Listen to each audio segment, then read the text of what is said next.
What is going on, everyone? It is Saturday night. It is Gotham City Lights, a podcast with me, Dan, my good co-host, Callie Comics, who's been here with me so far for everything. And we got Otaku Mike is coming back here joining us. Um, we got Real Rude and Paul who are away. Real Rude might pop on later, though. We don't know.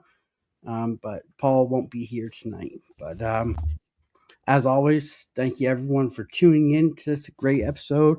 We got great stuff to go over this week. It's very light week in comics for Batman, only two, but we added Hush, which we've been reading and really enjoying.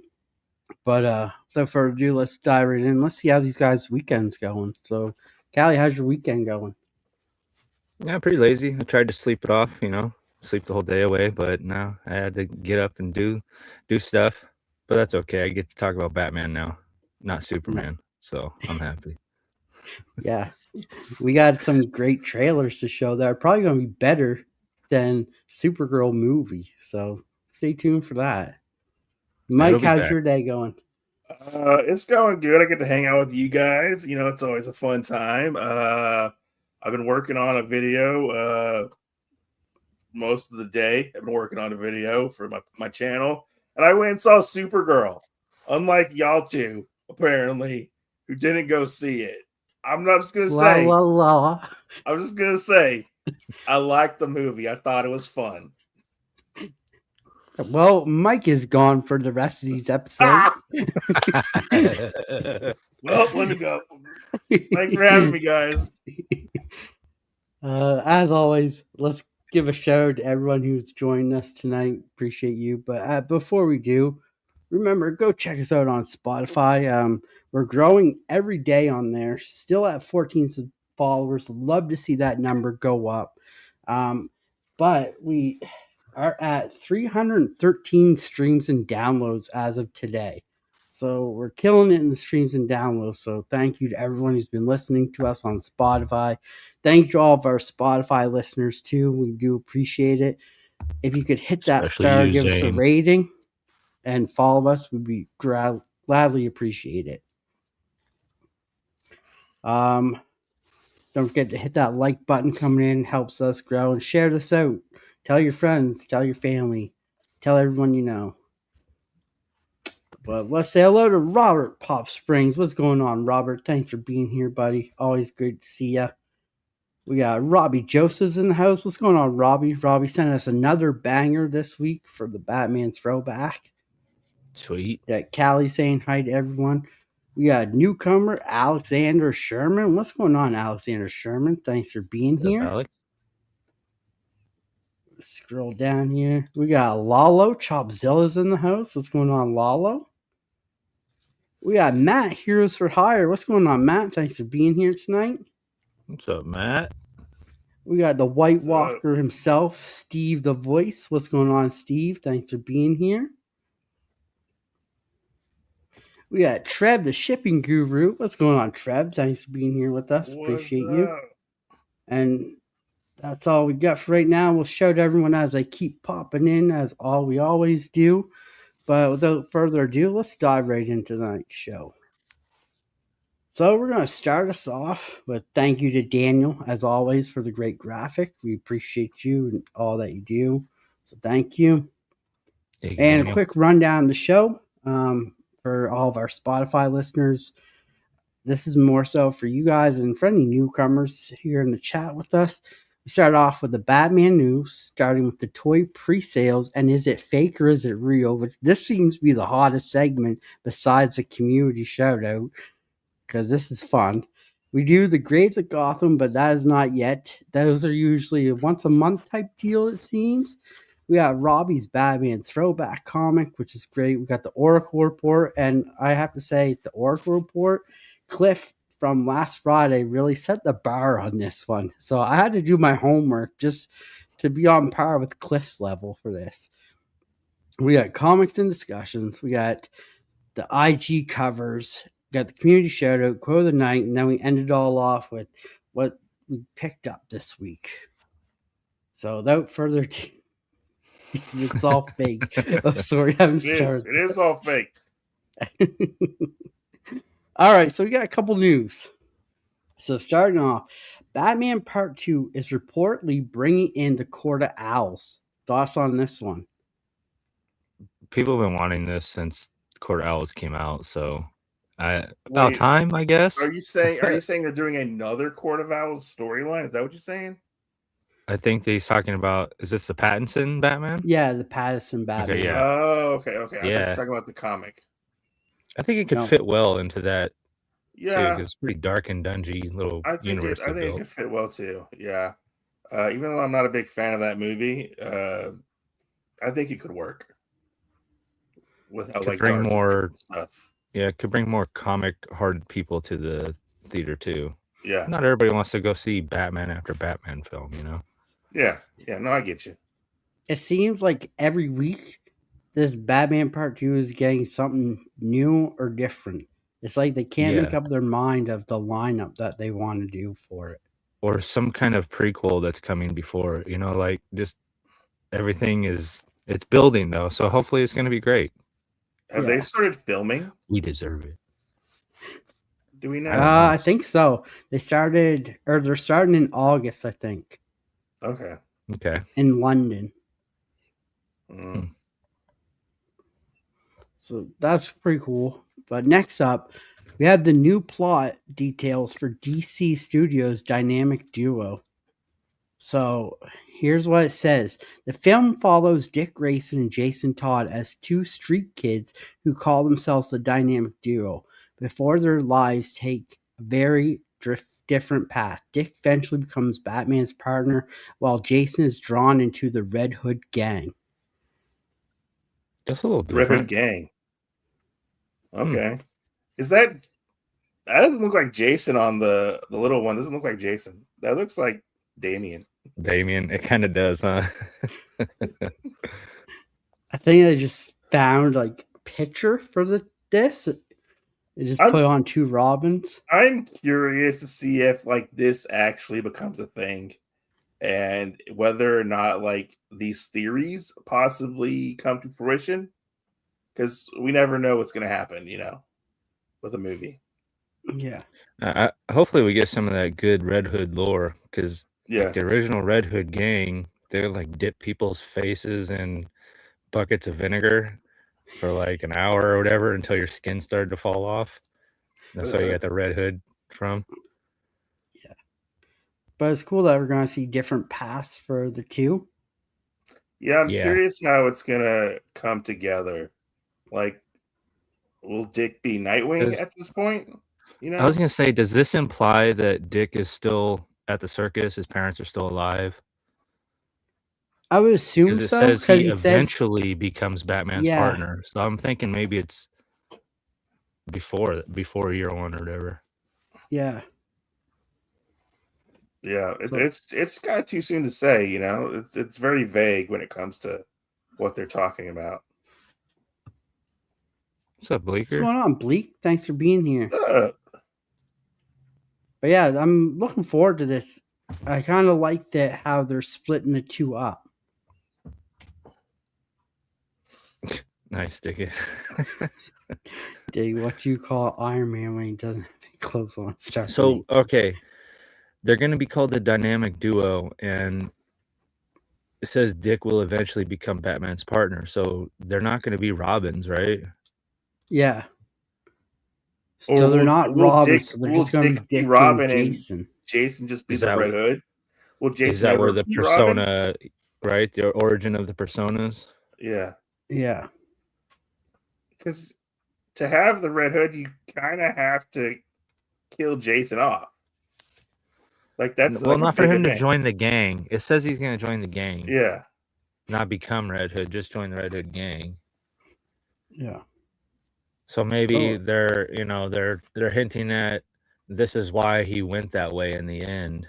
Why he went towards Red Hood instead of just becoming some other villain. You know, he was already involved in the Red Hood gang. Therefore, after he died, his rebirth was the Red Hood. I don't know. I'm just speculating. I'm just curious to see how they're going to do it because it sounds like it's going to be really interesting. So, and it sounds like they're not going to be Robins; they're going to be Dick Grayson and Jason Todd for right now. I'm curious on how Hey, Bruce.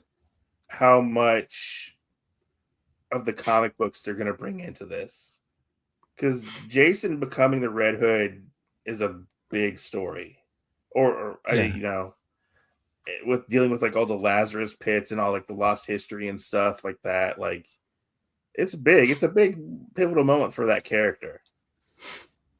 Yeah. I don't know if he can squeeze it into this movie. What's going on, Bruce? Yeah. But I thought that was pretty cool to see them have their own past and see how it's going to wind up. So, next up.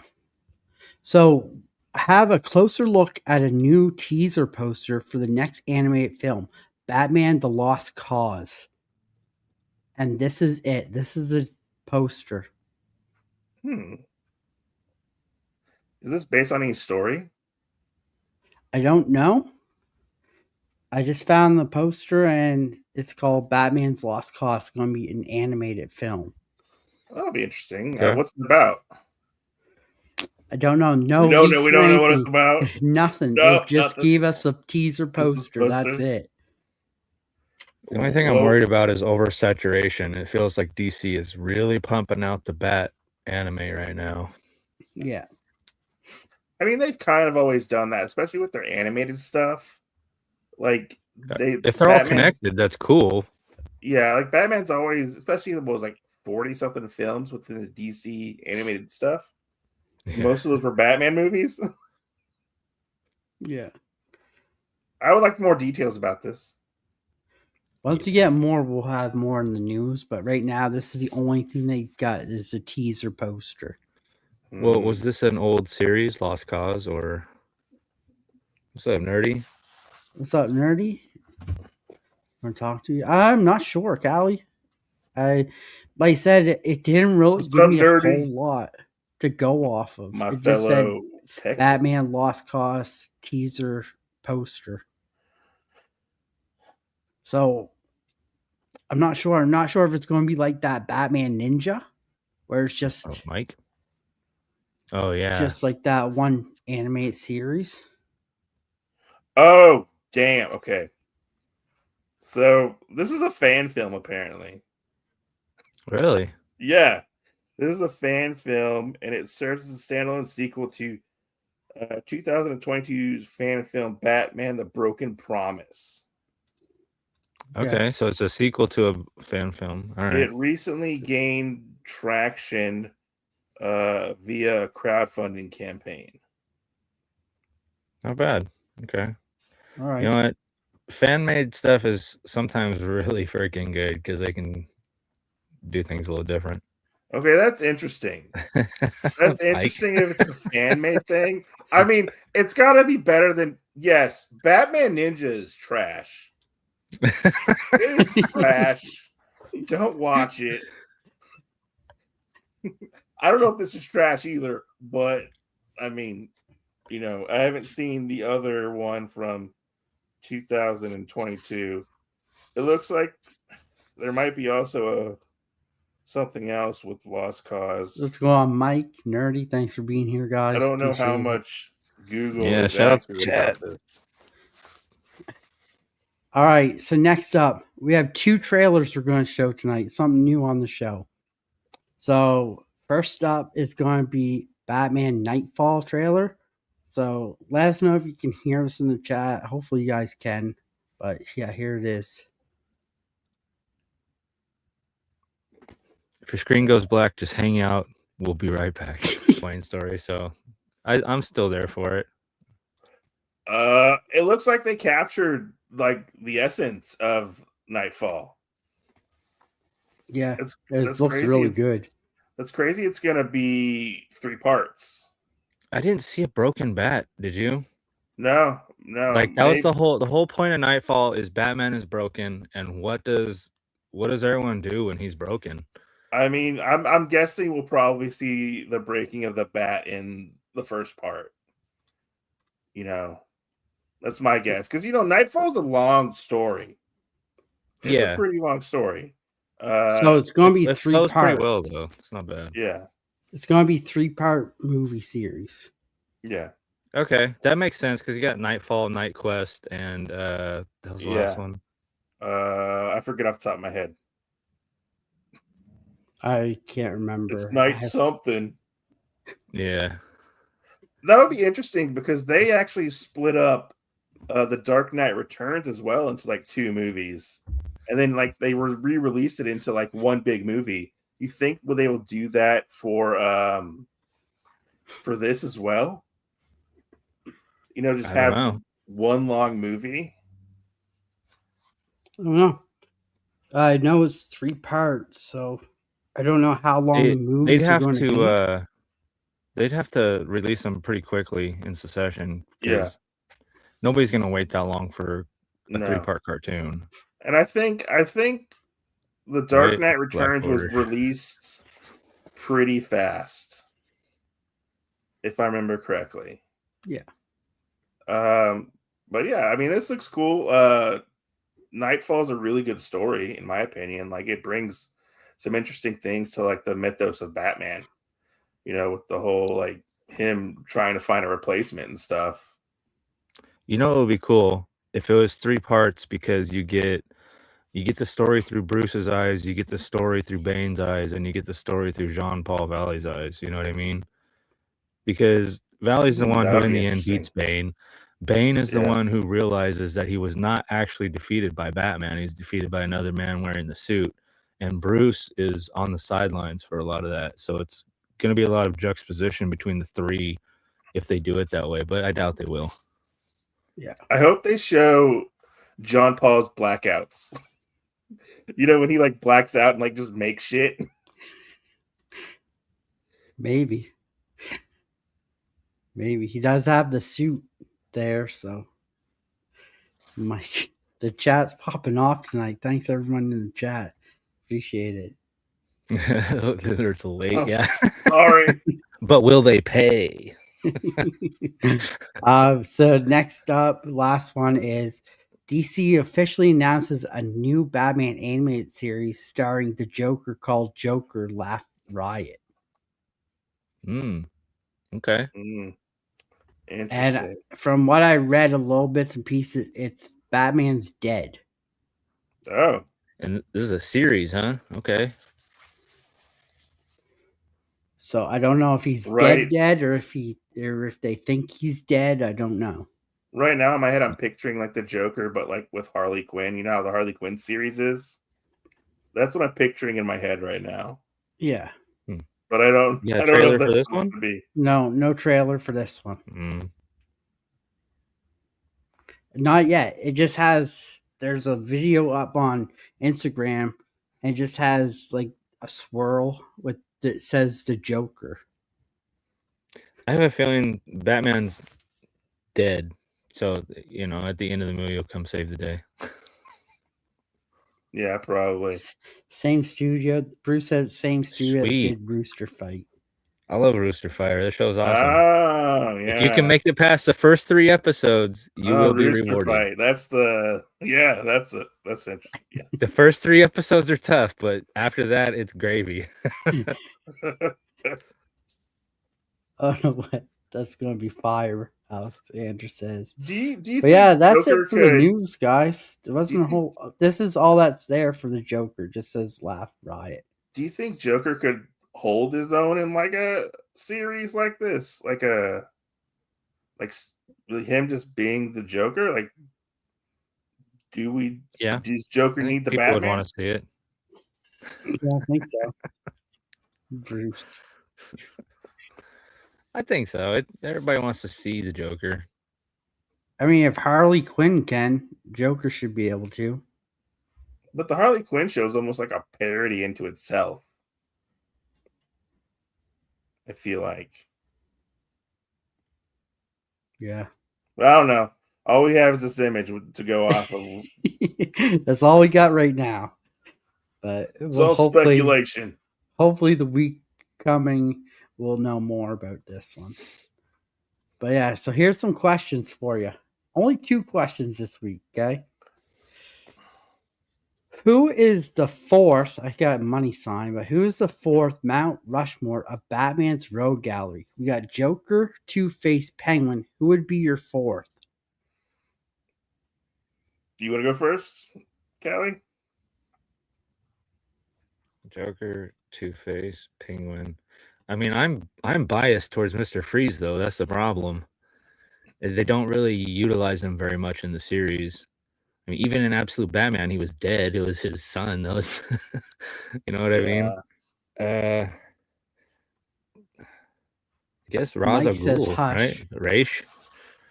Fuck hush. Raish. Weirdo.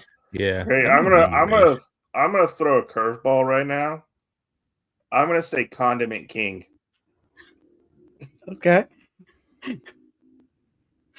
Okay. He deserves more respect.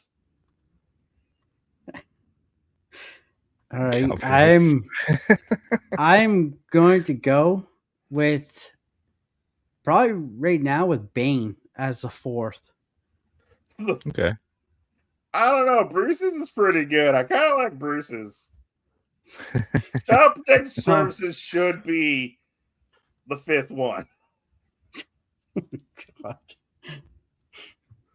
But yeah, I think Bane fourth. I want to say Mr. Freeze like Callie because I love Mr. Freeze too, but I kind of feel Mr. Freeze is like almost like anti-villain because he's doing it to save his wife, where the others don't have anybody. Yeah, I thought you would have said Scarecrow, to be honest, Dan. and when you kind of go down like the list of Rogues Gallery, a lot of them are kind of C tier. Like, you got like Man Bat and then like Firefly and maybe Killer Croc, I don't know. The amount of storyline that Joker, Two-Face, and Penguin, that's where I was trying to get at. Like FaceTime. Who gets that amount of FaceTime to be the fourth? Yeah. Maybe Ivy. Catwoman. Vandal Savage at the moment.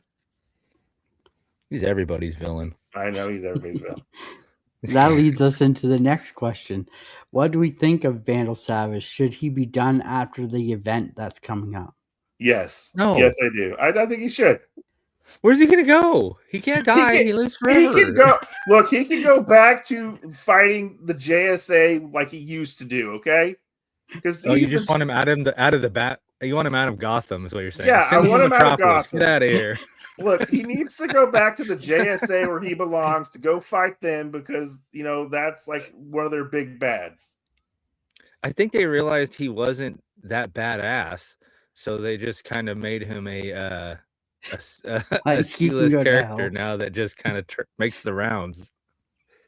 He has an awesome premise to his abilities, but that's about it, dude. Yeah, no, he's a cool character, but I think this is the most he's done in quite some time is kind of F around with Batman. I just figured somebody who's been around since the dawn of time would have a lot more going on. I mean, he does be a little smarter. If you go back I don't know. his history, He seems very boring in the comics right now. He just seems like Ivy's lapdog, really. Like Ivy says come and he says, all right, I'll be there. I think Vandal Savage is biding his time, like we said in the that Green Lantern issue with Batman. He's waiting for the exact moment to strike, and it could be after the Bad Seed event. Who knows? You never know when this is going to happen, but I think it'll come to fruition, and we'll get like the big like Vandal Savage Batman like fight and stuff. Versus Paul question if he's truly immortal. Don't disrespecting Catwoman. She has been around since Batman #1. Yeah, I got my slammers right here, Mike. All right, here's you guys' trivia question. Chat, just hold off till they see if we can get it. All right. Which storyline features Batman being sent back in time? I don't know. Well, it Any starts with guesses? Final Crisis. Any guesses? It starts when he gets shot with the Omega beam. Callie, are He you gets sent back looking through this time. up right now? Metal. No, my phone's right here. And Is I'm it? watching, Is I'm it? watching the show. See? Was it The Search for Bruce Wayne? So I could cuss at people. What is it? The Search for Bruce Wayne. No. Michael Guy got it right. That's what I said. Return of Bruce Wayne. I heard you say metal.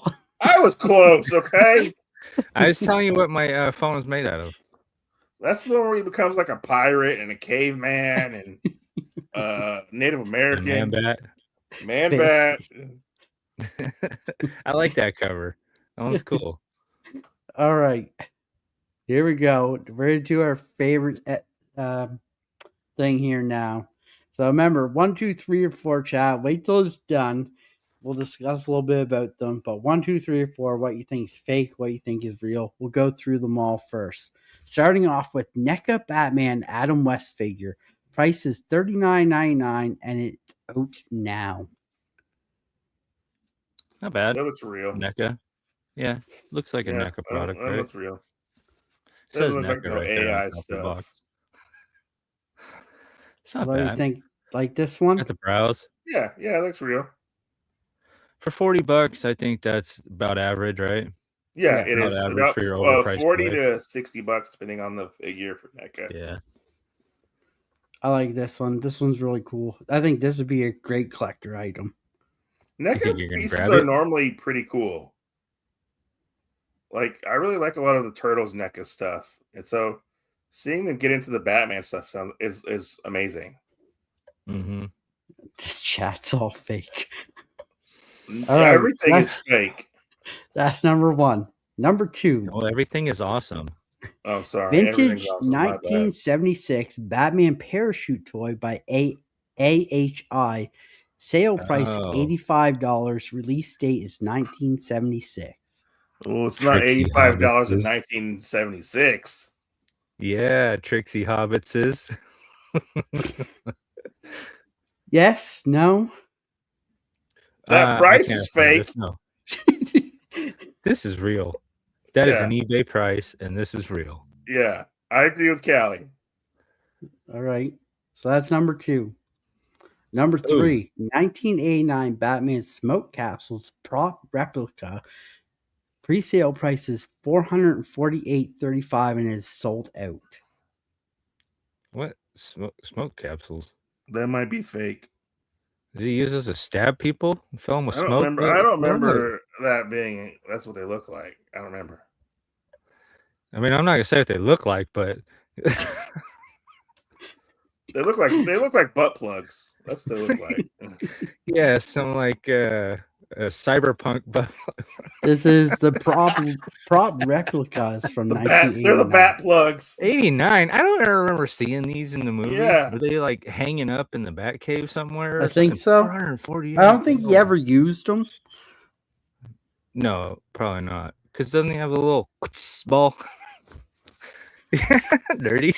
I want 3 to be real. All right, so that's number 3. Do you think you get 3 of them, or you only get 1? You get 3 in the case. Wow. Okay, now the money is making sense.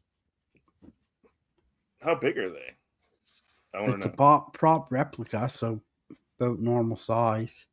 I don't remember him carrying a briefcase around in that movie with a bat symbol on it. And if so, the bat symbol is upside down on that package. How do you figure? Because look, like you would hold the when handle. You're carrying it, it's upside down. Yeah, when you're carrying when it, you upside open down. Yeah. But when you're looking at it, when you close your laptop, which way's the symbol face? I don't know. I have a sticker over it. All right. So that's 3, okay? Here's number 4. The Batman grappling launcher prop replica. This is pre-sale $595.35 and it is sold out. I can't. Why is that more expensive? Cool or not? Why is that more expensive? I think it's a vape. It looks like you could vape with that thing. Oh yeah, that looks like the bat vape right there. Yeah. Bat It's a vape. grappling gun. It's going to be more. No, that doesn't look like a grappling gun. It needs something to do while you're riding up, right? Bleaker. How big are they? Cyberpunk. Oh, God. Oh, best show ever. All right, so there you go. There's your 4, okay? 1, 2, 3, or 4. What do you think's real? What do you think's fake? I'm gonna say. I don't know. Hold on. I'm gonna say the smoke plug butt plug things. You're saying number 3? Yeah. Okay, number 3 for Mike. Callie? They're all real, dude. They're all Callie's real. going all real? All real for Callie? Chat, what do you think? 1, 2, 3, or 4? Oh, man. Damn you, Dan. I told you to bring some bangers tonight. Where are you Literally sourcing these bangers. images from? What? Where are you sourcing your images from? But where are you getting It don't these matter images? where I get my images from. Because last time you got one on Instagram when I was on here. Bleak says one's real. Only one of them. Chad, what do you think? 1, 2, 3, or 4? You got 2 minutes. Then I'll tell you guys. Nothing is real. Everything's permitted. So there you go. 1, 2, 3, 4. Do you think the vape's fake? The Batman butt plugs, as they call them? The parachute Batman? Or the NECA Adam West Batman? Mike says 11 teen.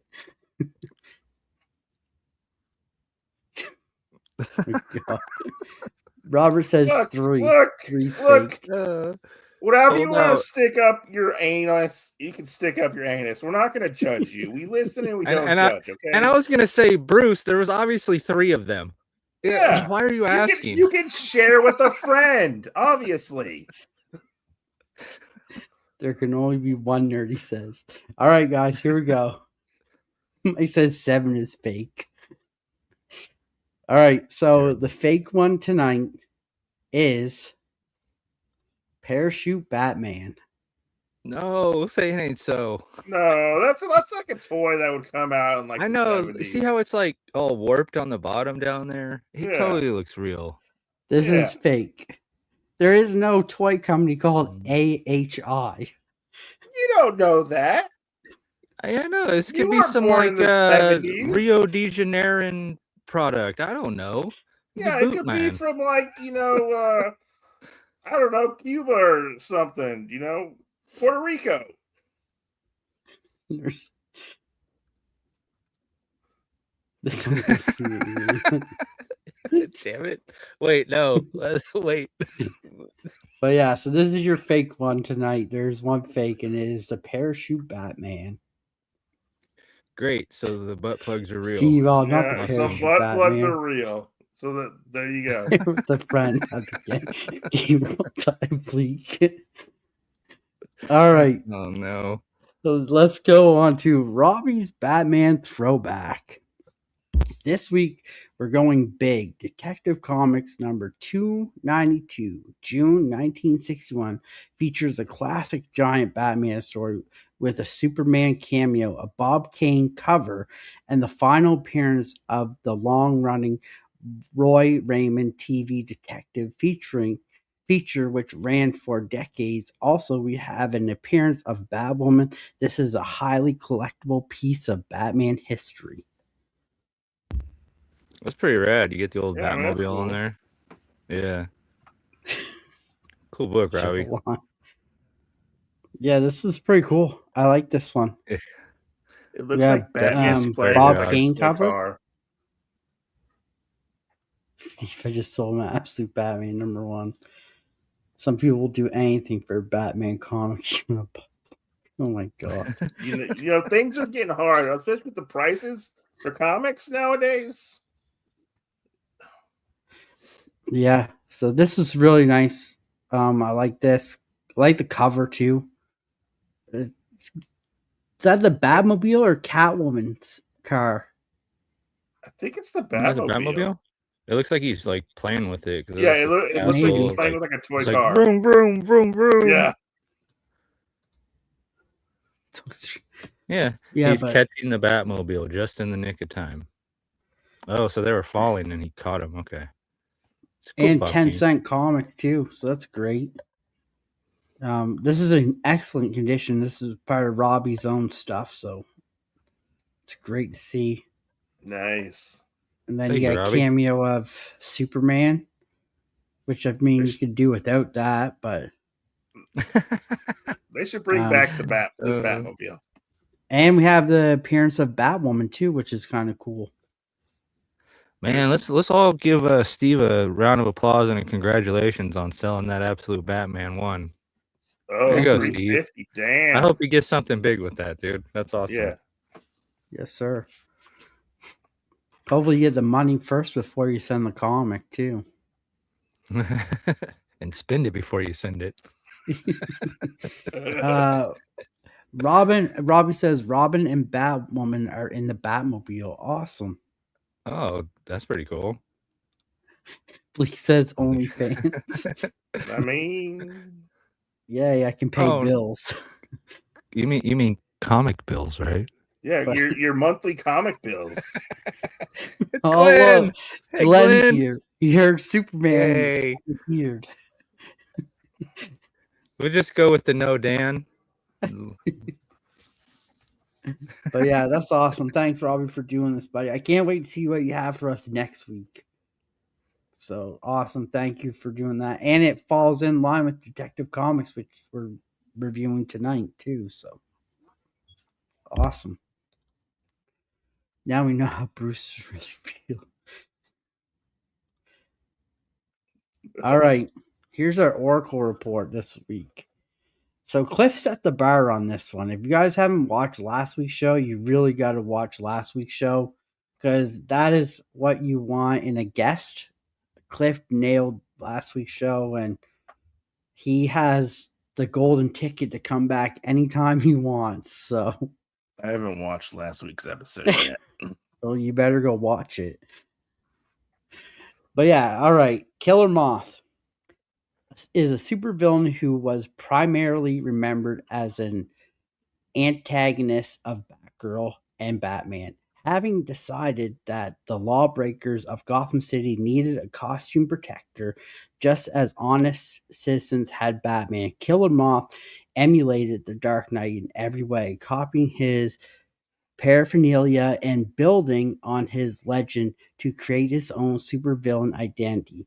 He eventually came to resemble a dark mirror image of Batman, even adapting the alter ego of wealthy philanthropists similar to Bruce Wayne. Moth was motivated by greed rather than justice and only served the criminal underworld for a price. His bizarrely ingenious weaponry, this is so hard, such as Mothmobile, modeled on Batmobile, and an incapacitating cocoon gun, did not protect him from consistent defeat at the hands of Batman. So, that being said, we got a little bit of facts on him because Cliff set the bar, so I had to get some facts. So, Killer Moth's first appearance in comics was Batman 63, published February-March of 1951. Oh, that's an easy get. Yeah, obviously. So that's his first, but he also appears in Batman Adventures number 12. Sweet. Is that the animated book? Wait, yeah. Is it? I think so. Yeah. So, and then on further that, Killer Moth was planned to appear in Batman the Animated Series with Dan Aykroyd being the voice of him. But he was scrapped along with the episode that was planned to feature him. So that's a little bit about Killer Moth. Well, the more you know. I know. Cliff, thank you. I guess I'm a terrible guest because I know nothing about Killer Moth. Bleak, what the fuck? I didn't get the golden ticket. Bleak, you got the Okay, golden you made ticket. it through You're the whole Canadian. show. Yeah, you made it through the whole show, okay? That's your golden ticket right there. Clean those rubber sheets. But yeah, what do you guys think of Killer Moth? He looks cool. I mean, this picture of him looks cool. You said that Batman, or he modeled himself after Batman. Yeah. Batman doesn't use guns. Well, he's a He did. villain. He started Okay, he out used gun. a gun a long, long time ago. He said he but- modeled himself after him. He didn't say when. Oh, true. Loophole, Yeah. I guess. Technical. Yeah, I mean, 1951 was his first appearance. Yeah, pretty close to the guns. Let me ask: has Killer Moth made like a big He can talk. impact in the Batman stories? No. No. No, I don't think. My favorite Killer Moth is Arthur from The Tick. He looks pretty cool. Oh, yeah. Yeah. But yeah, no, yeah, he only had 2 appearances in comics. One was 1951 and Batman Adventures number 12, where Nightwing captured Killer Moth. I want to say Is that not the first appearance of Harley Quinn? Maybe. Am I off a couple? Wasn't he also, or maybe I'm getting things mixed up? Wasn't he also in like the Batman, that TV show, as like an actual moth, and like he killed people? Yeah, I think it yeah, was. I think that's maybe the only thing I've seen him in, because I have never read a Killer Moth book before, like a story with him in it. I thought he was based on like the Mothman, that whole myth. Oh, yeah. No. I guess he's based on Batman, huh? He needs the Mothmobile. more... Why does he need a Mothmobile if he could fly? Maybe he Batman maybe has a Batmobile because he can't fly. Maybe he only glides, you know. So he doesn't fly, he falls. Okay, yeah, I get it. Yeah. He sees those blue lights and goes right into them. That's probably why he's not around anymore. Turn on the bat light, he goes right to it. Catches him every time. Don't go into the light. I can't. All right, moving on. It's time for thoughts and comics discussion. Starting off with Detective Comics 1110. Innocent girl or deadly assassin. Black Canary thinks she has granted shelter to a lost, scared little girl. But Batman and Green Arrow know the truth. Diana has unknowingly taken in a trained assassin as the Dark Knight and the Emerald Archer race to warn Black Canary. The question isn't who the girl is, but rather, can they get Diana before it's too late? Mike says, yes, for those listening, Batman Adventures 12 is the first appearance of Harley Quinn in any comic, and the Batman Harley Quinn one-shot from 1999 is her first continuity appearance. I thought so. They both sounded expensive when you read them all. Let me ask you. The last time I was on this show, did we cover the previous issue before this one? We did. Okay, because when I read this issue, I thought I missed something. And I don't remember what.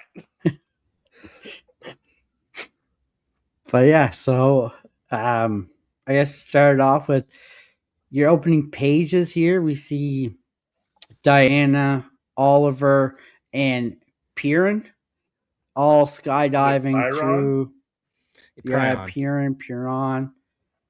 Skydiving through the sky, and he's telling them that their name is Alpha or Delta something. It's Flight Team Delta. That's what he wanted. Delta. He wanted to call him Flight Team Delta, and everybody says, "Well, that implies that we're either the fourth best or there's 3 other flight teams." And he's like, "Well, it's a work in progress." I like this part kind of bugged me because really? I mean, if you've ever watched a skydive video, people don't really talk to each other because it's pretty freaking loud with the air going by your ears. So I thought that was pretty goofy, I have to say though, I like this opening sequence. I thought it was fun. Like, I liked all the banter we got between the new team, I guess you could say, and them going in to take on these, like, what are they, hijackers on a train? Yeah. There's Yeah, what, there's 8 of four, them, and all five. in, No, there's 4 or 4 to 5. 5 4 to Yeah, 5. 4 or 5. That's what Well, they said. and each one's in a different car. And we know Batman's in the first car taking out these ones, and then everyone had their own car to take out. do Yeah. we But know what Pyron's superpower is? They haven't exactly given us what he can do. yeah, I'm not so sure that it's a superpower, more of like He wants to be a super hero? reflexes. Yeah, almost like super reflexes, to be Okay. honest. That's what it's been so far. There were, But this is in the past. yeah, this part's in the past, The yeah. little teeny tiny then up in the corner up there. Yeah. Well, yeah, you can also tell by the costumes they're wearing as well. Like, Batman's wearing, like, a really old costume. Green Arrow's wearing one of his, I think his first costume at this point, you know. But Pyron looks like he should be in, like, The Incredibles. He looks like he should be like Oh, Syndrome's Incredible younger Boy. I brother. get you. Yeah. He has like that pointy hair, like slick back pointy hair going on. yeah. But yeah, no, this opening scene was all right. Besides the skydiving thing, is probably could have done without that. Just had them landing on the Yeah, train. they're basically setting up the premise that not everyone has a choice in life. When you do something bad, sometimes you don't have a choice. You didn't have control.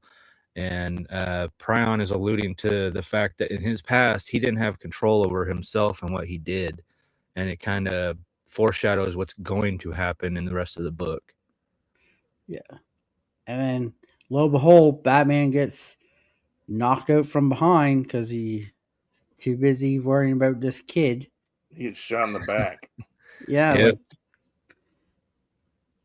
like I mean, like shot in the back with a shotgun too. Like, Yeah, point blank almost. I think it was. And yeah, Prion points out to him, he's like, "You've lost somebody, haven't you?" And he's like, how can you tell?" He's like, "Well, the way you talk to that boy, you're more worried about that boy seeing something horrible happen than your own life being taken from you." Yeah. And yeah, that says a lot, I guess, about a hero.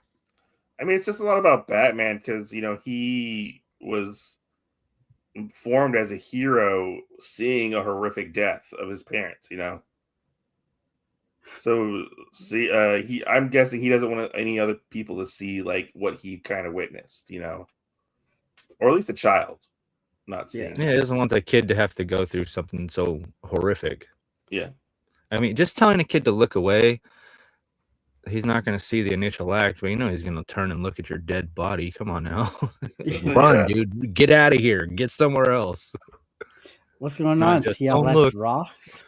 Earmuffs. But yeah, no, it was cool. And then yeah, Piron saved Batman. Just like it's almost like he was the Flash. Like he just was there. Yeah, that's what kind of made me curious about like what exactly his powers were. Like because he got to Batman super fast Yeah, to help him. Well, they were all supposed to be converging, I think. So he was probably just in the next car over, you know, Probably. the closest car to Batman. Yeah. yeah. Yeah, then we get the middle of the book here, which I thought this was really cool. I thought because we found out a little bit more about the girl's history, and we were kind of wondering how she plays into all this. Oh, Arabella, that was her Yeah. name was, right? Yeah, Yeah, Yeah. she's communicating with somebody, and she's asking me, "Oh, I have 2 of the targets in sight. Should I go ahead and take them out?" And they say, "Yeah, oh, Lohit, go what's ahead, going take on? them out." Dina and who's the other person there? The Dinah. butler. Oh yeah, Who's- I didn't there's know who somebody he else there. was. I don't know. It was like Doctor something. Yeah, but Doc. Arabella's there to kill them. Yeah, And she's unsuccessful because Green Arrow comes and hits her. He shoots an arrow through the window, hits her right in the back, and he's like, you couldn't catch that one, huh? Because the last comic, he shot an arrow and she caught it right in front of her face, and all that gas went into her or whatever. But yeah, I thought that was kind of funny. He This basically was just punched this little girl in the back. this was a big surprise finding out that she's like an assassin. Yeah, because we didn't know anything about her up till now. We know that she's Yeah. somehow connected to Prion, but she appeared in a graveyard, and then she appeared on top of a building and pushed Oliver off of the building. And now Batman is saying that they're two different people, but they're in the same body. It's almost as he says, it's almost as if it's two people within one body. They have different mannerisms, they talk differently, they walk differently. And Age. she has like an object, an egg, and if she touches it, she like switches. Do you know what it reminds me of? It kind of reminds me of Cassandra Cain's history, because she was trained by the League of Assassins to be a killer, and then she went to the where she couldn't talk or anything, and then she went to the Batman, or Batman took her and trained her to be Cassandra Cain, Batgirl, but now she like learned the speech and learned everything, but she still has that assassin side to her. It's like that's still part of her, and that we get some of those flashbacks in the Batgirl comics too. Yeah. The only real difference is Cassandra had the ability to walk away at any time. This little girl doesn't know what's going on. They're controlling her body with something. Yeah. The assassin part is not her. The Arabella thinks that she's a princess, and they're training her to defend her kingdom or whatever. But whatever is controlling her body, that's the assassin part that's going out trying to kill Oliver, trying to kill Batman, trying to kill Dinah. You know what I mean? Yeah.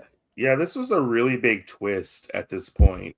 I was under the impression that she was possibly like Ted Grant's daughter, you know, because I thought she maybe had a connection to Wildcat, but I was far off basis at this point. Like, seeing her be an assassin, and she had a connection to is supposedly Pyron's her dad?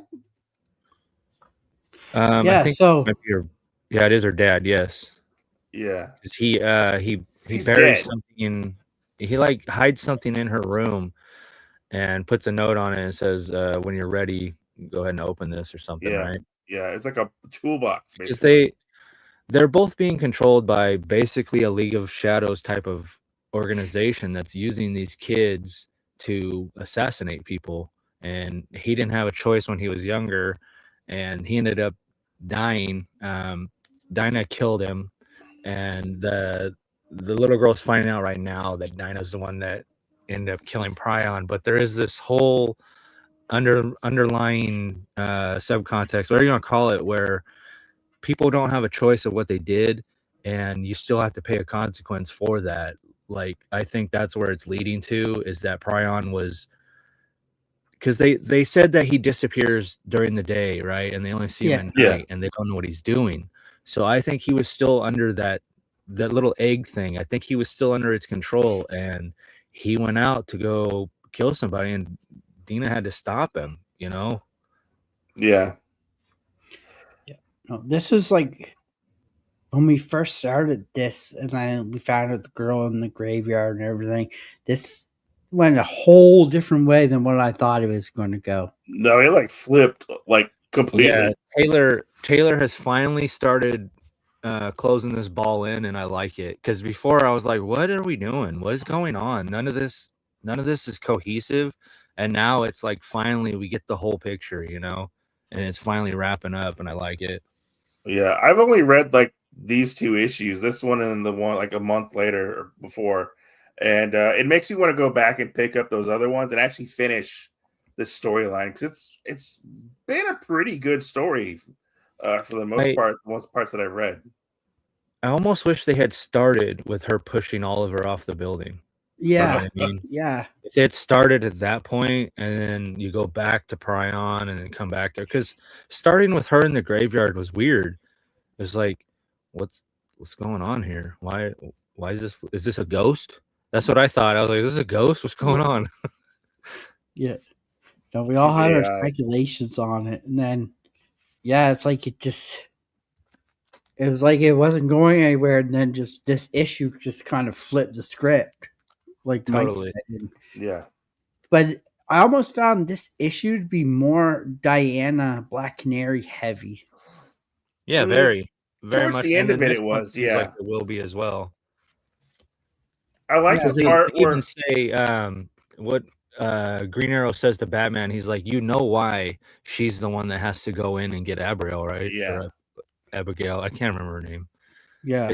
It's because she's the one that killed her father. So they all know the history. So she's the best tool for this job. You know. I did like the little comedy that Green Arrow said to Yeah. Canary. He's like, how come he has like this magic power to just leave mid sentence and no one notices that he's gone? Yeah, that was funny. And then she tried to do it later on in the issue. It worked. She did Yeah. it. It's like magic. Is that Mikkel Janin on the art or Philip? Yes. Artist? Oh, it's Yeah, it Janet. is Mikkel. Yeah. Yeah, right there on the credits. Well, they're all talking about Cassandra Cain, the best Batgirl. Yes, agree. But yeah, this was a really good issue. Like I said, it flipped. I didn't think it was going to go in this direction. It did, but I haven't read much of Tom Taylor, where you guys probably have. So you probably seen this coming, or I No, didn't I see didn't it see it coming. coming at No, all. I didn't see it coming at all. I've been wondering what's going on because, like you said, I like Tom Taylor, but he usually puts it out there right away of what the Yeah. premise of the whole story is. Yeah, This is a little different. I've only ever read his Nightwing run, so this is like the only other Tom Taylor I've ever read was Yeah. this. But his Nightwing run is really good. If you want to read a good Nightwing run, check that out. I was gonna say this was my pick of the week, but I think I changed my mind mid-show. Okay. This is my pick of the week. Oh, nice. Of the two books I read, this is my pick of the week. Nice. That's great. Before we get on to our next one, we're going to end the poll for our NCAA Batman bracket. So our poll winner is Batman Under the Red Hood with 71%. Batman's No Man's Land came in at 29%. All right, Red Hood moves on. Road to No Man's Land broke down on the side of the road. Mm. And then, yeah. So we'll see how that goes. But Lowett says, I've read everything Tom Taylor, know the guy since ages. Trying Justice, Dark, Knights of Steel. And just Nice. Yep, definitely try those in Unkillables. All right, next up, we have Harley Quinn number 63. Reign of Super Cops, Oy vey. I've been facing off against my latest foe, the Monochromatic Man. And let me tell you something, this guy isn't messing around. He's turning my world into some kind of Dutch angle nightmare. But if it ain't bad enough, I got the whole dang GCPD after me too. She sure does. This book was full of action, man. Like nonstop from cover to cover was action almost. It was a nonstop chase scene. Yeah, it was, right? Mm-hmm. Are you familiar with Bat Quinn? When I was on last time, we talked about the last issue, I think. Did you end up getting a hold of it and reading it? No, but I will say, one. After reading this issue is a lot better than the last one. But where's Captain Chicken Tender Man? Why? Chicken fingers? Yeah. Chicken fingers, yeah. But you see what I was talking about, though? How the Bat Quinn exposition, whatever this is, like narration, I absolutely love this, dude. It is so much fun. It was interesting because, like, her exposition and, like, internal thought bubbles or whatever doesn't 100% mesh with the visuals we're seeing, kind of. Because it seems more... It's more like dark and serious and gloomy, and we see this big bombastic action happening and stuff throughout this book. and I was like, I wasn't 100% on board, but I can see like where and how you really like this book, Callie. Like, it's what the weird journey it's taking you on and taking the readers on. Like, it's out there. It's not for everybody, but No, it's it's not. it's almost like Deadpool levels of like weirdness, but it's not like overtly annoying like Deadpool. So, do you want to know something funny?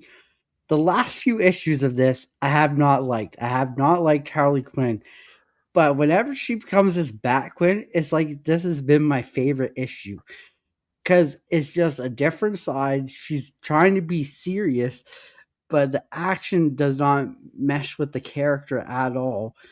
But it's like, I find it so funny because she's trying to be Batman serious. Like, even her word bubbles, like, are talking like how Batman would talk, kind of. But, like, she just is probably been this is my pick of the week. I absolutely love this book. I haven't liked her when it's her split personality, which is funny because I like them when they're together. Because when we first started reading this, I loved the Harley Quinn series, and then they kind of split the two apart. And like that other side, I haven't really enjoyed as much, but this side I've been really enjoying. This is a broken Harley.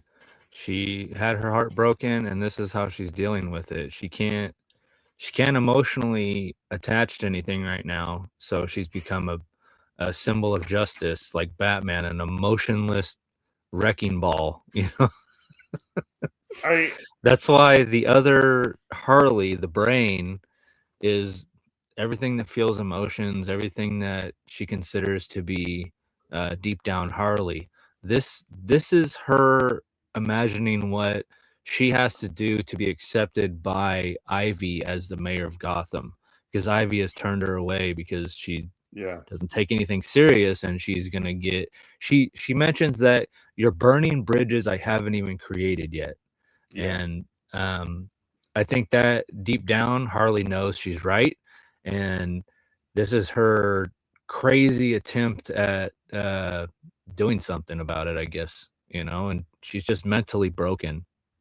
Yeah. I find the monochromatic man hilarious, but I don't understand his powers. Like, he touches you and it's like you just something happens to you, and I don't You understand go it. grayscale. Yeah, you go grayscale. Because he's like, yeah, your stomach's gonna start turning itself inside out, like all kinds of stuff. And I'm just like, okay, I don't get this at all. But yeah, he was kind of weird. I've never seen him before in the Bat comics or anything like that. this is first it's his series. first appearance. Okay. Yeah, like 2 issues ago was his first. Yeah. Okay. Because they even make up a comic series where his origin is. If you notice, they had a little thing. It was like, if it ever existed, it would have been in issue 67. It's like I did like that. I thought that was pretty funny. The little like editor notes on the sides. Yeah. That was pretty funny. I like that touch. But seeing like what Harley is going through, especially when we get the big scene with Ivy and stuff, it's kind of heartbreaking to see her. She's like, alone. Yeah. She has nobody, dude. Yeah, she has nobody. Even Ivy, like her closest friend, companion, or whatever, is like, I want nothing to do with you. And that's just sad. Nobody. Not the cook where she steals pancakes, not the hamburgers. Not the billionaire woman who's in love with her. Nobody. Not even the sewers of Gotham are accepting of Bat Quinn right now. Everybody there was her. This one part though I did like where he's like, Ivy, you could or Harley, you could just talk to me normal, been sympathetic, and I probably would have let you in, but no, you had to come in here wanting to throw fists and punch me and everything. And it was this big like dude here. Yeah, her guard. Yeah. I just thought it was hilarious. He's like, I have feelings too. Yeah, you not appeal to soft side?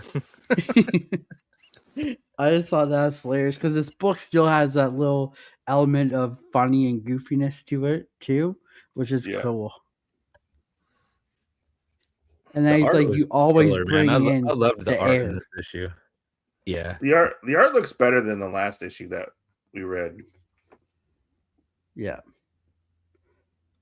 But yeah, and then we get the last little bit here where she's coming up from the sewer asking her neighbor for help, and the neighbor just hoses her off. Yeah, she's like, "No, you can't come in my house. What are you thinking?" And Harley's like, "Oh no, I have nobody." And the lady just sprays her with the hose. She's like, "Okay, now you can come in." Yeah.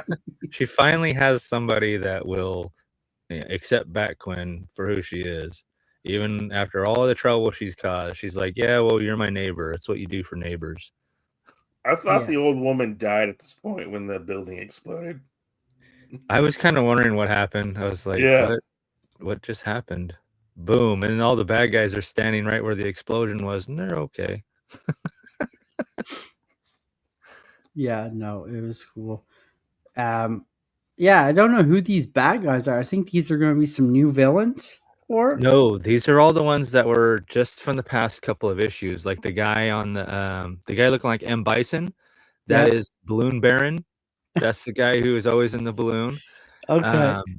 It's a bunch of people who've gotten their asses whooped over the past few issues. They got approached by some mech guys. Remember, they're like, "Hey, we got some mech suits you guys Oh can try yeah, out." Yeah. It almost like they're playing off the absolute Batman Robin mechs a little bit. A little bit, right? Yeah. Oh yeah. So yeah, but no, this was a fun issue. I really enjoyed it. This was my pick of the week. I didn't think it was going to be, but it surprised me when I read it, and I was laughing at it. And then it had its serious moments, like where her and Ivy were talking, and Harley like, well, I'll let you build the bridge first, and then I'll tear it down. Yeah. But like Ivy telling her like, hey, you're like, I gotta think about stuff differently now. It's not like how it used to be. Like I have to think about it differently. But yeah, Ivy's still going off killing people and everything. Yeah, So right. like, Oh, but she's doing it for a good reason. Yeah. But yeah, no, this is my pick of the week. I really did enjoy it. The art was fantastic. And the storytelling in this one, the writing was better than the last issue I read. I'm glad you guys liked it because I was a little worried. Because I was having a lot of fun with this Quinn stuff, and you guys were not digging it at all. I was worried too. You guys missed the original Quinn issue. That's why. I was worried too. When this was on the list, I was like, oh, this is going to be hell to read. I was like, I want to slog through this. But no, it was fun. It was fun. One thing, did you guys find everything read really fast this week? Yes, everything. Yeah. Everything. Yeah. Yeah, like everything was like quick read, just like that. It was done. That's good though. Yeah. It means that it was well written, didn't have a bunch of unneeded dialogue that you had to power through. Yeah. Yeah. So next up, we have Batman 613. This is part of the first Hush. We've been covering this when it's been short weeks. We've been adding it on. So we got 613 and we're doing 614 this week. So Batman 613, a new arc of Hush begins. A perfect evening out on the town for Bruce and Selina takes a turn for the deadly when Harley Quinn hits Gotham City. And if Harley's back, can the Joker be far behind? Callie, I'll let you go because you haven't read this, so I want to get your thoughts on it first. This, to be honest with you, it was kind of crazy because these two issues go so well together that it was good that we did the two of them together. Because I think if we would have separated them, it would have been a problem for us. But it starts off with Bruce and Thomas. They're at the opera, and Bruce brings Catwoman with him, but he does mention that she doesn't know Batman is Bruce yet. So I guess that's where they're at in the story. You know, I'm not too familiar with the relationship stuff, but I thought it was cool that they went to the opera together, and then Harley like interrupts the show and like just terrorizing everybody, stealing. She says, "Don't let these yuppies, these rich yuppies, rip you off. That's our job. Let us do it." I thought that was pretty funny. It was great. But she's got a bunch of henchmen, so that's cool. Harley's got henchmen, and she makes her way up to the balcony where Thomas and Bruce and everybody is, and she ends up stealing a necklace from Thomas, and we find out that the necklace was given to Thomas by his mom, and it is probably the most special thing to him because he doesn't take it off, you know? Yeah. Yeah, this is the necklace right here that you're talking about. It's like how Bruce keeps his mother's pearls. Thomas kept this from his mother, and his mother told him it's like the life. It's like a life circle. And then in this, we get the little flashback of Bruce stealing it, threatening, "Hey, Thomas, I'm going to eat it. It looks like a lifesaver." And Thomas just rages. Like he tackles Bruce down and starts wailing on him. And Bruce's like, "I'm just kidding. Like, I'm just kidding. Here, have it back." And it's that sentimental value that really, you kind of, for a split second there, you kind of feel like, all right, Thomas went through a lot, and like this is his comfort. This is his comfort thing that what keeps him at bay, what keeps him at comfort. And Bruce stole it, and then that's when the other side of Thomas, which we'll call Hush, snaps. Yeah, I guess you could say that, right? It is the first little insight to his alter rageful side, I guess. Yeah. And He it's seems cool like that this we get, sweet kid, sweet guy, but he has evil ulterior motives sometimes. and we get Leslie Tompkins in here, who's been in the Catwoman series too, and Catwoman and Leslie Tompkins know each other because Leslie tells Catwoman as Bruce left and Thomas left, he's like, "I know what you got in your bag. Like, go put it on and go out there and help him. I'll be fine." Yeah. But yeah, no, this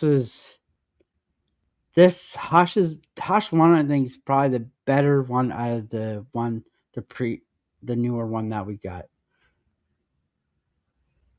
I think if I was Harley, though, I know it's good for the story and it's leading, but I probably would have robbed Bruce Wayne instead of Thomas. Yeah, probably.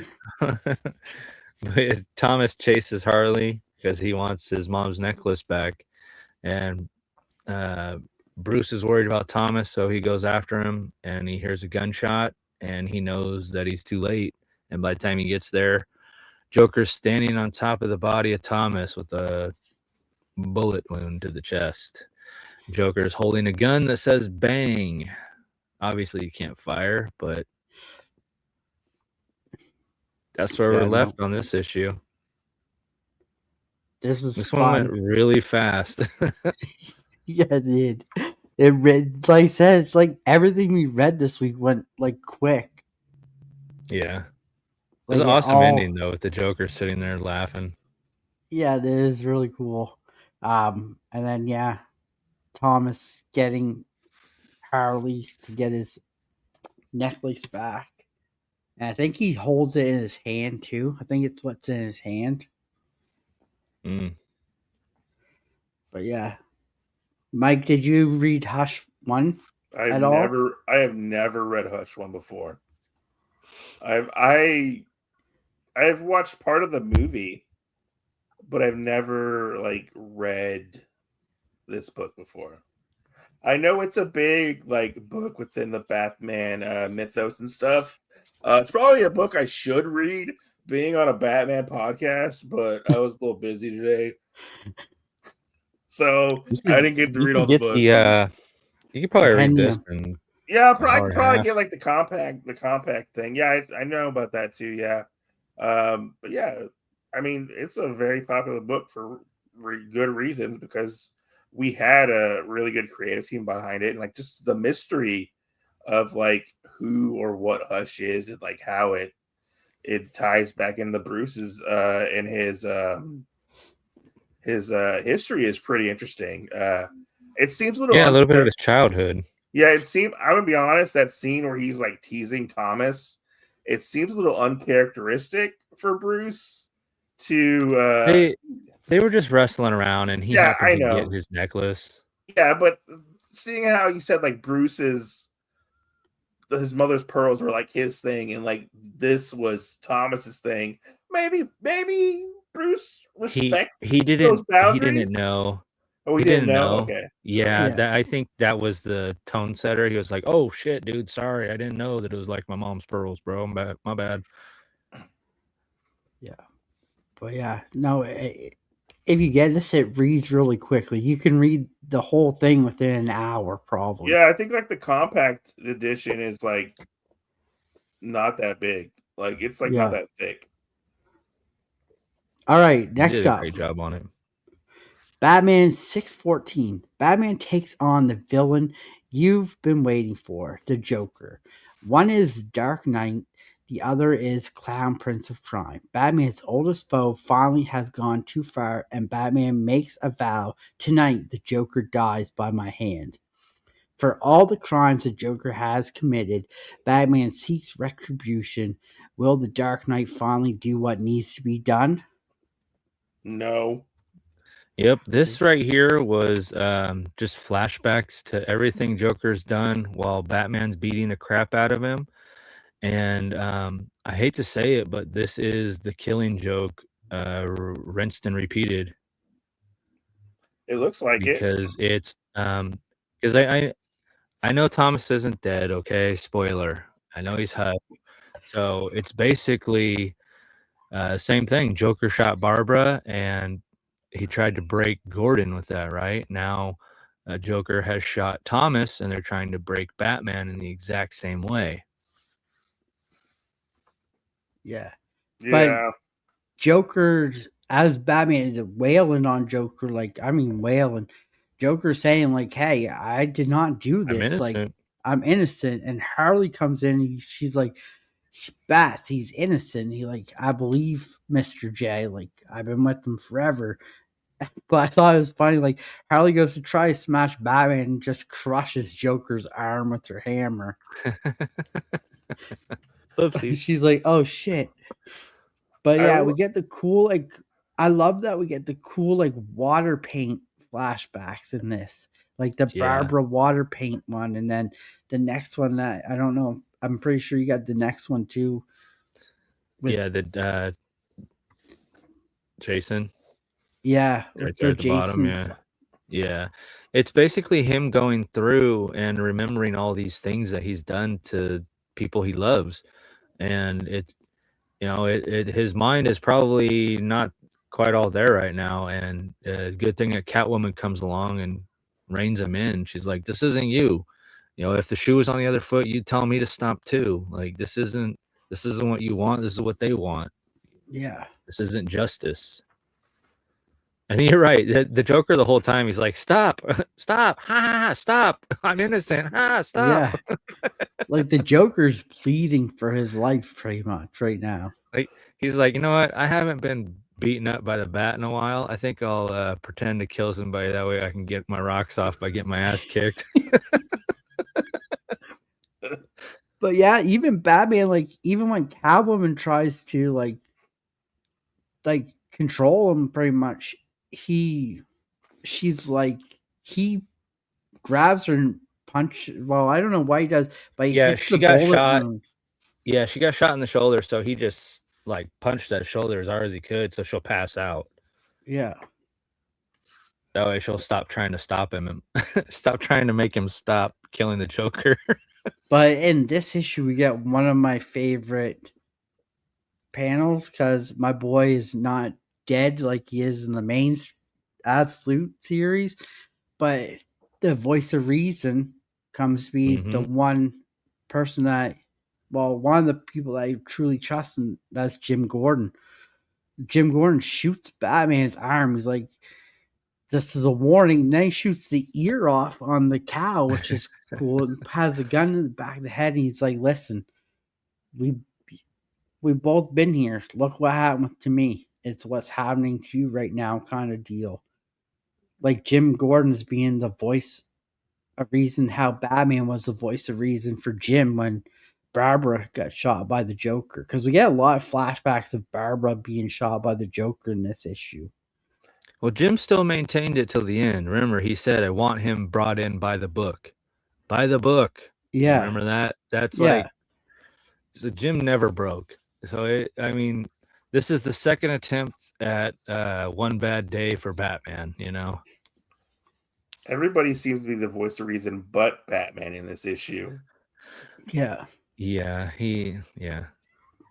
But I will He, say like, these panels are stunning and they're beautiful and they're well laid out, it seems like, and it just has that raw like emotion attached to it, like the artwork. You don't even need like word bubbles, it seems like, for this. So I'm just looking at it for the first time and I can see and tell what's going on without even reading it. I feel like that's why it has such lasting power as well, because the first like 4 issues when we were reading it, I've never read this before. I was like, it's just normal Batman stuff going on. And the further you get into it, you realize it's all tied together. But the action was so good, and the non-story was so good that it didn't matter. You know what I mean? Yeah.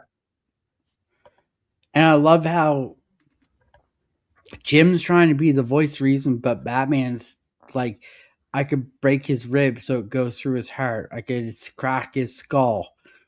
Like, he's thinking about all the ways he can kill Joker right now. Yeah, he's 6 feet from the edge, and he's thinking maybe 6 feet ain't so far down. Yeah. And all in the meantime, all while this is going on, and Jim finally reasons with Batman. He's like, you're like right there. Like, if you do this, I'm calling all the GCPD and the manhunt's on. Yep, we will take out the bat. Yep. So, and then Full force. all the meantime, we get Hush standing over the building. And I love the part where he's flipping the two-sided coin. Try to make you think that it's Harvey Dent or something. Yeah. Yeah. Innocent. Haha, get it? Jeez. But like, it's so cool to see how Hush has really played some of these villains to make them that much more, like, brought them up a little bit higher than what they usually are. Yeah. Yeah, he's definitely using everyone. A chess master, if you will. You could say he's the master manipulator. Yeah. Yeah. But to be able to manipulate Batman's Joker? rogue gallery, yeah, that's even the Joker, right? Is somebody who really is not a team person. Yeah. Like somebody who does not listen to anybody, not even Harley. Yeah. The other ones were easy. He just had to organize a crime for them to commit. This one was staging a murder. Like, that's a little different. Yeah. Because Thomas knows that it's going to impact Bruce. Joker doesn't know it's going to impact Batman because he doesn't know that it's Bruce, and he doesn't know that Bruce and Thomas are childhood friends. So why would the Joker volunteer for that? That's where I'm kind of stuck at. That makes me think that the Joker didn't know about this at all. This was just, he got set up. Yeah, Joker got set up just as much as Batman did here. Like he was in the wrong place at the wrong time type of thing. Yeah, like wrong time, wrong spot type deal. Yeah. And Hush knew that if Harley's there, Joker's soon to be to follow type deal. Makes sense. But yeah, because I mean, if you think about it, Batman and Joker are almost identical, just different sides of the spectrum. So we know what triggered Batman, what would trigger Joker. Yeah. True. Right? But yeah, Hush 1 has been so good. And I love how they do the dark panels for like the night, like the rain going off the cowl, everything like that. It's just so amazing. Yeah, Jim Lee knocked it out of the park, man. It's astounding. Yeah. But if This would probably be my pick of the week if it was its own. If this was out right now, and this was what we're talking about for comics that came out today, this would be my pick of the week. Especially because of that Jim Gordon bit, right? Yeah, well, I love Jim Gordon, so Yeah. I'm a sucker for Jim Gordon. Anything Jim Gordon, I'm there. Well, it was a light week, but it was a good week, right? Yeah. So we got something new that we do here. So we give a shout out to people who've drawn Batman, and Callie actually found this one. I think this is one of your friends. This is my Callie? buddy. Yeah. Yeah. So this Batman, it was drawn by the Angry Irishman number 71, who drew this beautiful Batman. I can't remember what I used. He said what I used in it, but I forgot to look at the post. Yeah, hit him up, dude. He did this Silver Surfer on my shirt. Hold on, let me make you big, Callie. He's a great artist. He was local to me here in Sacramento, but he ended up moving over to the East Coast. I have the master print for this as well. It's pretty rad. What's going on, Comic Control? Jason Ulrich, Angry Irishman. Hit him up, dude. Great guy. Does great work. He even does like crossover stuff, kind of like if you ever see Roscoe's stuff, how he combines things. He did a cool Snoopy Silver Surfer for me. It's pretty awesome.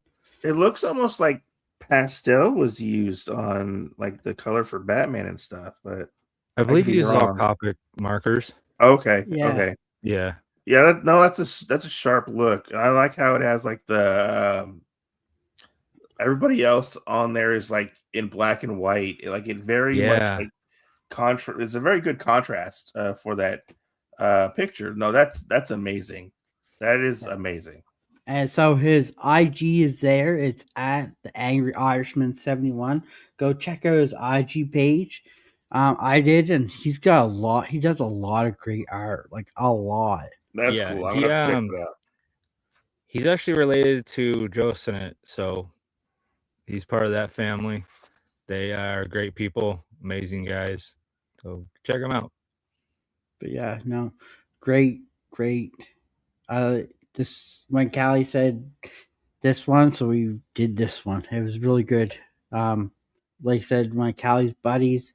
There's Instagram. Go follow him on Instagram.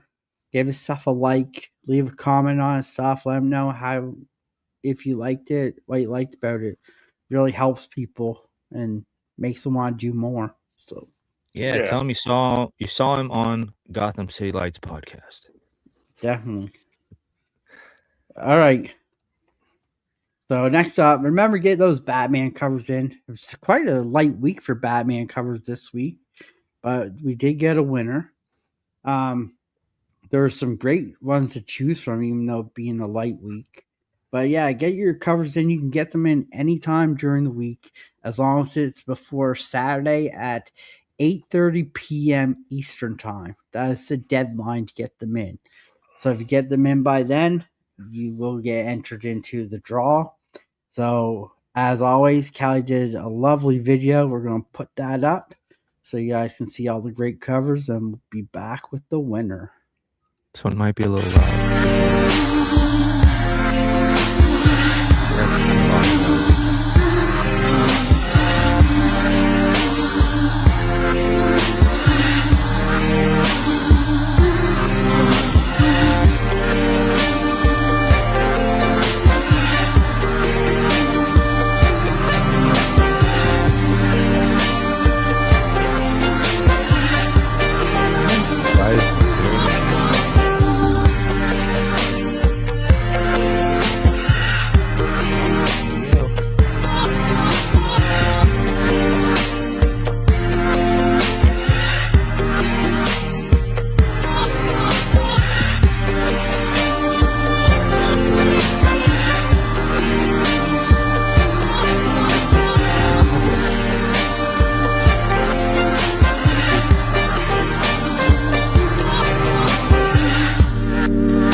Yeah, you could tell Lohit has really read his book quite a bit, right? you can, yeah. Got some that was loud. My bad. I forgot to turn the volume down. All right. So as always, there can only be one winner. So the winner is congratulations, Vlogs! Boggs. This week's shout out with Batgirl Adventures #1. Congrats. Sick Congrats, book, Will Boggs. Boggs, bud. That's one of the coolest out of the adventure books, to be honest. Yeah. So this was one of Boggs' grails. So he really got Nice. his grail book. Thank you, Mr. Blake. Freeze is the best I one. agree. That was a Johnny Desjardins oil painting. Nice. That's great. It was a hard week to choose from for not being very many books. There was a lot of banger books A lot of good covers. So it was really hard. Solid winner right there. Solid winner. Yeah. Yeah, definitely. Vogs getting on the wheel for the giveaway. All right, here's your quote of the night. Understand the nature of your enemy, and you will learn how to defeat them, Batman. Okie dokie. Nice. Great congrats from Lohit. But yeah, so that is our slides for tonight. Hope you guys enjoyed it. Now it is. Yeah. We're going to show you what we picked up this week. Callie, What I picked up in my pickup. Who wants to go first? I have a lot, but I'll just grab this stack right here. I don't know what's really in this stack. All my stuff is kind of jumbled up for like this month because I'm about to do my haul video for this month. But we have Batman right here. Nice. I don't know what's next. Dead Man. Sweet. JSA right there. Okay, Spectre's back. More JSA. This is just a variant cover. Nice. Green Lantern #3 because I needed a new one. Mine had a weird like thing on the cover. It had like a weird band on one of the. It was like a weird like bit or crease. More Green Lantern right there. Oh, I can't show this one. Sorry. What are you doing? Get out of here. Superman right there. There's some Batman right there. Nice. Did you get the penguin one too? No, I just got. Neither did I, dude. I got it. My store didn't have it. Okay, my store didn't have it, so it is what it is. Got some Deathstroke, the Terminator right there.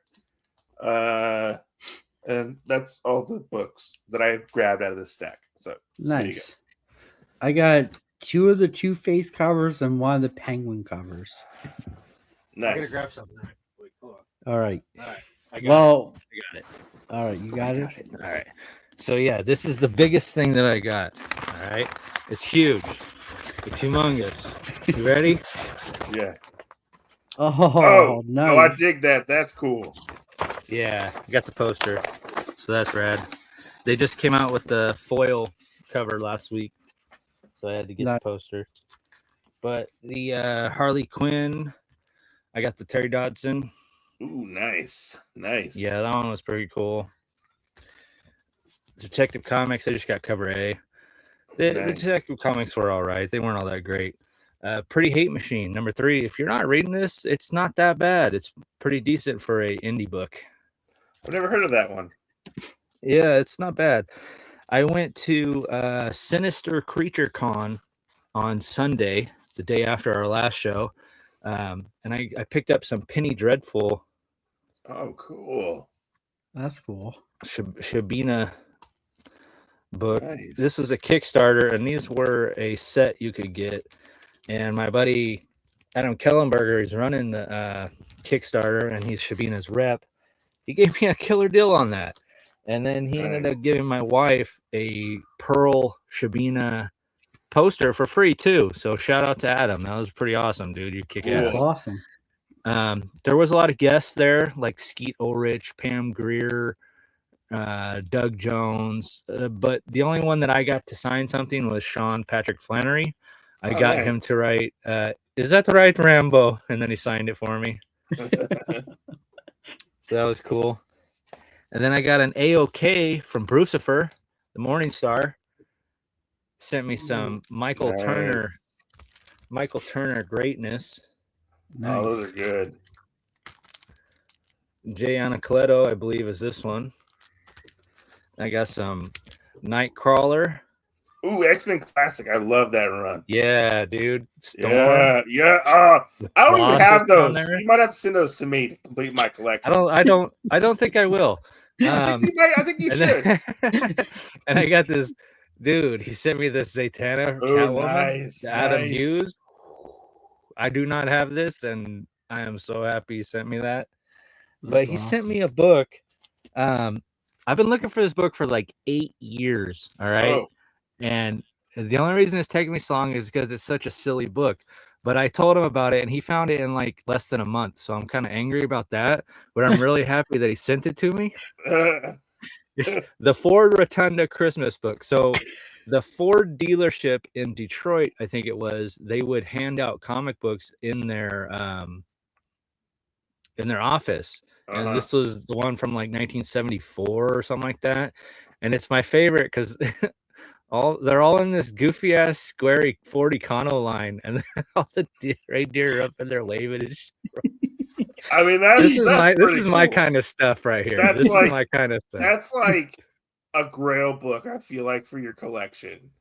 This was I've been trying to find this book. I've asked every person at every show I ever go to, and nobody ever has it. And I finally got it. Thank you, Bruce. That. You are the best, dude. You rock, sir. You are the best. That's a wall book right there.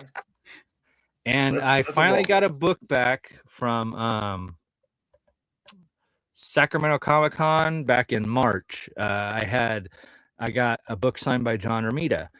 Here's the label that it came with because I cracked it at the con. All right. Mm-hmm. I cracked it at the con, had him sign it right there, and then I sent it off. So what do you think it came back as? I'll let you guys guess. Here's like a 9.2. I didn't press it. I didn't clean it. I didn't do anything. Okay. This was what it was before I cracked it. It, sent it off, got it back, and it came back a grade lower. So that was pretty rad, right? Yeah. It went from a $500 book to a $375 book, but hey, it's my book, so what do I care? Dang. But still, a whole grade. But I will say this is before BlackRock. This is after BlackRock. So I'm gonna check the notes, see if the notes are the same or different or harsher or what. But I did get the same page quality, so that's good, okay. I guess. But nice. We'll see. But that was my haul. That's all I got. Nice. I don't have very big. Ouch! It did hurt. I have 3 books. So we got the Dave Johnson Detective Comics cover. Ooh, I like that cover. I like this one. That is really cool. I got the Zulu Zatanna cover. Oh, I got that one too. I love that. I love her artwork. Yeah. She did all the greeting cards, right? Yeah. Okay, yeah. This would have been my pick of the week if we read Zatanna. She also did like a run for like Crypto and Streaky and Supergirl. And then I picked in that style? Yeah, in that style. Yeah. I picked up this one, and I really enjoyed it, so I added it to my poll. And this one would have been right up there with Zatanna for pick of the week, and that's X-Men Outback #1. Oh, interesting. Yeah, you did say you really liked that one. I did. The team with it was really cool. Storm's the leader. Wolverine's on it. Longshot, Colossus, Dazzler. That was when they were in Australia, right? Yeah, Havoc and who am I missing? Oh, Psylocke, Betsy. Yeah.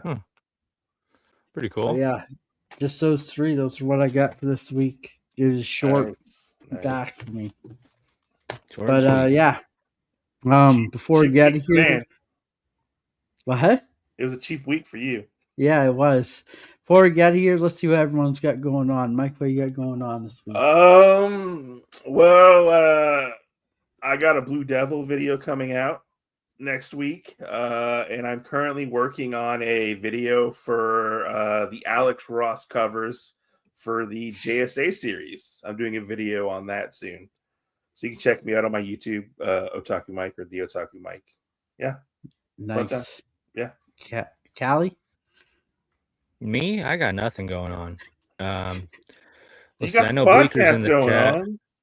Well, that'll be next Saturday. Same bat time, same bat channel. But like, I know Bleaker's in the chat. He has church tomorrow. If you guys don't know, he does a fun little segment where everyone's welcome. And I also know that pretty soon we're going to be doing voting for comic book community awards. Yes. So get ready for some pushes, because there's people out there that I like and there's people out there that I don't like. So I'll definitely be pushing for the people I like. I have big news, but I was absent at the meeting, so I don't know what it is. I bet it has something to do with us dropping an ash can for Murder King. And if you don't know what that is, go to Kickstarter, search up Murder King, and you'll see our little Kickstarter, me, Bleaker, Norn Rad, and actual Dracula are putting out soon. Nice. Hopefully it's ash can news, Bleak. Hopefully I got it right. Nice.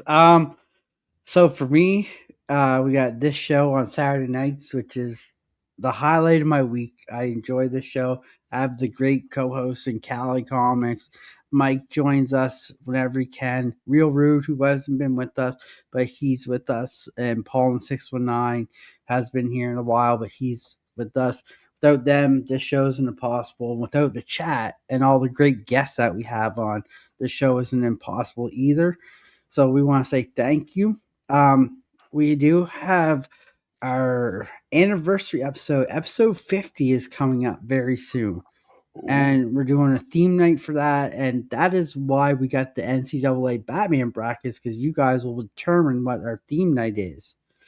And one of the books we're giving away, because it's a big night, I'm giving away an Absolute Batman first printing of #1 on this show.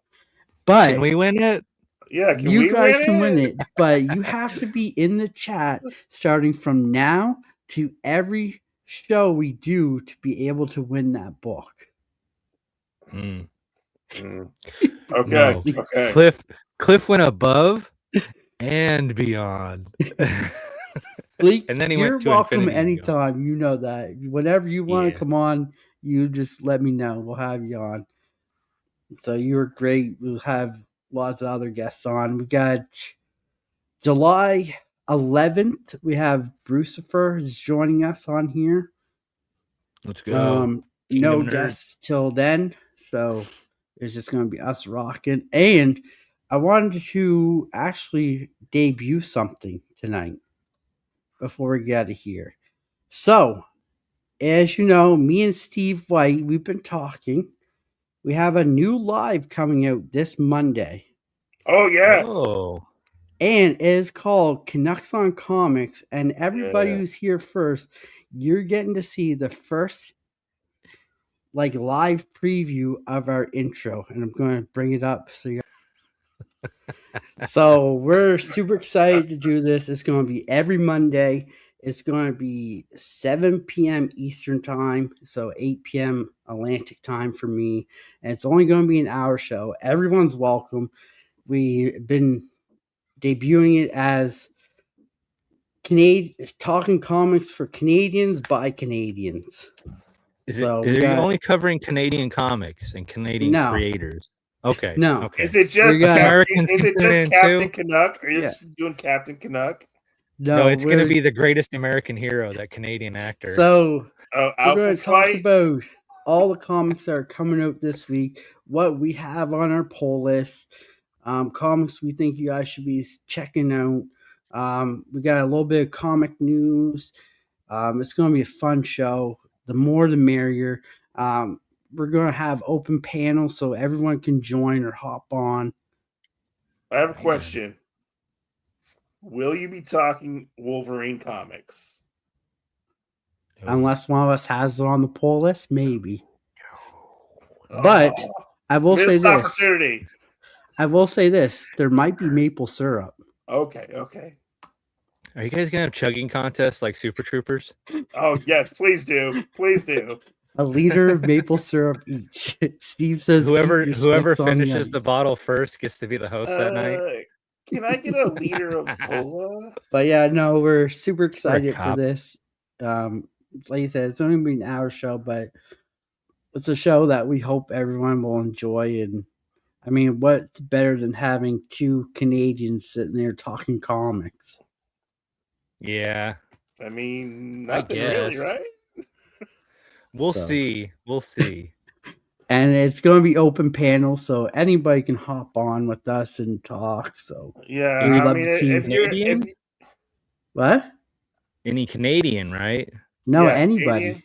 Oh, I don't know about that. I mean, non-Canadians on a Canadian show? I don't know I don't if even this have a is passport. acceptable.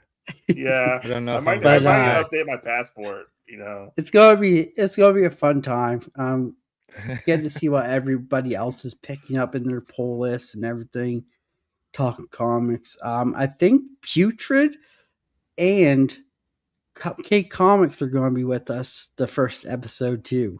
you got to get Comic Patrol. He's from Canada too. He's away. He's on vacation. I know he's on vacation right now, but you got to get him on the show. Bleak, you're more than welcome. I can send you the link. We'd love to have you.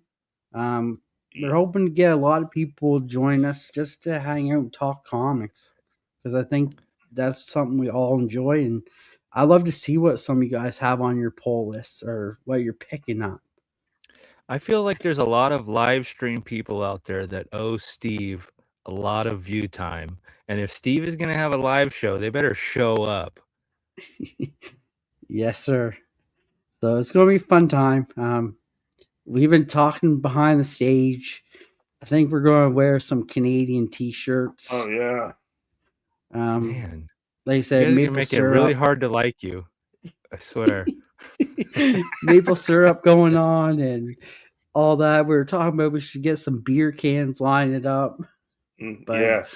It's going to be a fun time. We're super excited though for Monday. So I really hope everyone can be there and show us some support, because it's going to be a fun time. Sounds like the intro, if that doesn't get you hyped, I don't know what does. So it's going to be a fun time, eh? Really, eh? Yeah. You're going to be sitting around at the kitchen having a kitchen table party, and you're all invited. Boo. But until then, guys, I really thank everybody tonight for being here. We were rocking with almost 20 people tonight on a Saturday night. So thank you for that. Thank you to everybody who listens to us on Spotify too. That really does help us too. So thank you. Love to see those followers go up and hit that star rating. Let us know what you think of the episodes. It really helps and pushes us out there too. And for all you YouTubers, everyone in the chat, thank you. Thank you. We do appreciate it. You guys make this just as much fun as these co-hosts I have. Hearing you guys bicker in the chat, hearing you talk about everything. Love getting your thoughts on everything. So thank you. But until then, guys, that ballet has to vote. That is the time, and we will see you in the next one. I never said thank you.